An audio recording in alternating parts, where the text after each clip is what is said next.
So whilst we as adults can make sense of trauma, or at least try to make sense of it, I don't know what's happening with our young people.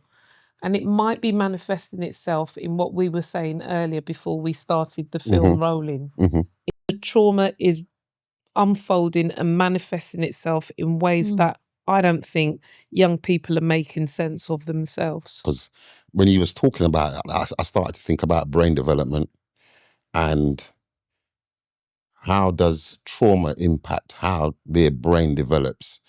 And then I started to think about hypervigilance, where you're in a constant state of anxiety because you don't know where the next attack. So, you know, like for you now, Davis, you've had lots of young people where when you meet them, they're in this hypervigilant state. How do you now, almost in our world, we call it grounding. How do we now ground them back into this space where from their perceived threats? Because everything's a threat.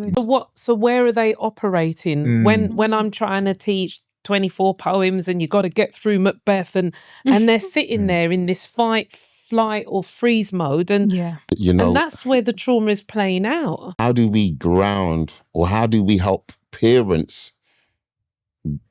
to support their children, to help them understand all these different levels of trauma?